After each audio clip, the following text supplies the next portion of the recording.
এখানে দুইটা কনসেপ্ট। আপনি যদি সামাজিক যোগাযোগ ব্যবস্থা দেখেন অনেক কথা হচ্ছে, না সেজন্যই আমি একজন এক্সপার্টের কাছে এখানে যেটা হচ্ছে যদি ছোট ফ্লিট হয় তাহলে ঠিক আছে, কিন্তু বিমানের আপনি দেখবেন যে এক্স্যাক্টলি 14টা কিন্তু বোয়িং আছে, যা আছে সবই প্রায় আবার 14টা কেনা হচ্ছে এবং 10টা হোয়াইট বডি আছে এখন এক্সিস্টিং, 4টা ন্যারো বডি, আবার এখনও 10টা হোয়াইট বডি কিনতেছে, 4টা ন্যারো বডি। তো বিমান এই 14টা কিন্তু বাই দ্য টাইম এইগুলো আসবে ততক্ষণ এগুলো কিন্তু বয়স বেড়ে যাবে।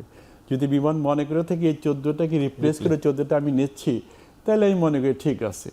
যদি বিমান মনে করে না এই 14টা থাকবে, আমি আরও 14টা নিলাম, সেক্ষেত্রে অনেক প্রশ্ন আসছে, সেখানে অনেক কথা আছে। কারণ আপনি যদি জানেন প্রত্যেকটা রুটে ডিমান্ড করে বিভিন্ন ধরনের এয়ারক্রাফট।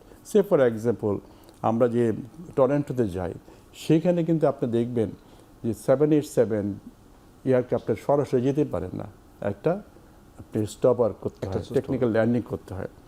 এয়ারবাস 350তে কিন্তু সেটা সম্ভব। নারিতাতে আমরা দেখলাম 787 দিলাম, নারিতা রুটটা কিন্তু হিথ্রোর মতন বা জেদ্দার মতন সবসময় লোডেড থাকে না, ফুল লোড থাকে না, এটা 3 রুট বলা হয়, মানে কখনো ফ্ল্যাকচুয়েট করে। তো ফ্ল্যাকচুয়েট যখন হয়, যখন তো লোডটা কমে যায়, তখন আপনি কী দেবেন? আপনি কিছু কোনো এয়ারক্রাফট নাই, বাট সেইখানে কিন্তু এয়ারবাস 321 সুইটেবল। এই যে আপনার স্ট্র্যাটেজিক্যালি চিন্তা, টেকনিক্যাল চিন্তা ভাবনাগুলো এগুলো কিন্তু করতে হবে। নারীতে তো আমরা শেষ পর্যন্ত বন্ধ করে দেওয়া হলো। তো আপনি যদি মনে করেন যে 160টা সিট আছে, সেটা যদি 777 বা 787 চালাইতে আপনার লস হবে, বা সেখানে 321 কিন্তু আপনি ফাইন, সুন্দর যাবে।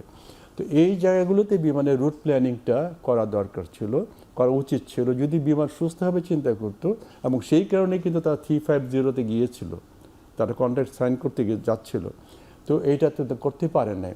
সো এইখানে অনেকেই কিন্তু বলবে না, আমি একই ধরনের ফ্লাইটে থাকলে আমার ইঞ্জিনিয়ারিং কস্ট কম, পাইলট কম কস্ট, এগুলো সব বাকওয়াস কথা। কারণ দেখেন বিমানে কিন্তু বিভিন্ন ধরনের টাইপের এয়ারক্রাফট। 737-এর পাইলট কিন্তু 777 চালাতে পারবে না, তার ট্রেনিং লাগবে। 737-এর ইঞ্জিনিয়ার কিন্তু 777-এ সাইন করতে পারবে না, তার ট্রেনিং লাগবে।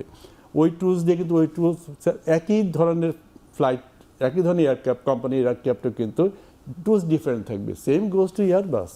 তো এই যে অনেকে আর্গুমেন্ট করতেছে যে একই ধরনের ফ্লিট হলে ভালো হয়, এটা হয় সেটা হয়, এটা খুব বেশি একটা পার্থক্য না। প্লাস পার সিট কস্ট, যদিও অ্যাকুইজিশন কস্ট হচ্ছে এয়ারবাস অনেক বেশ বেশি, কিন্তু পার সিট কস্ট হচ্ছে আবার এয়ারবাসের কম।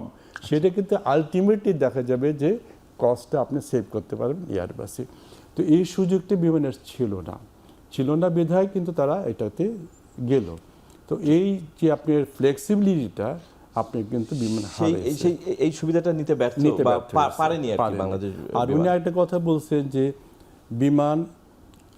বিমানের সাথে বিমানের এখানে গভর্নমেন্ট আসলে, কিন্তু বিমানটা কি, বিমানকে একটা এয়ারলাইন্স প্রথমে একটা সরকারি সংস্থা?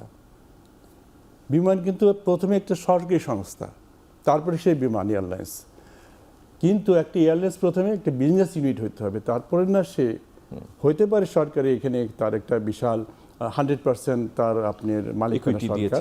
কিন্তু এখানে বিমানের উচিত প্রথমেই তাকে একটা এয়ারলাইন্স হতে হবে। আপনি যেটা বললেন যে সেবার মানটা, এই যে দীর্ঘ 5 বছরের আমরা দেখতেছি সেবার মান থেকে তারা বেরিয়ে আসতে পারে নাই, তাদের ইমেজ থেকে, সংকট থেকে বেরিয়ে আসতে পারে নাই। It is because of that. তারা কখনোই ভাবে না যে আমি যদি আজকে রেভিনিউ না পাই আমার বেতনটা আটকে যাবে, এই কথা তারা কখনো ভাবে না, তারা এনশিওর্ড। সো এই জায়গা থেকে তাদেরকে একটা বিজনেস মনোভাব, মানে এই পার্সপেক্টিভটা চেঞ্জ করে আনতে হবে।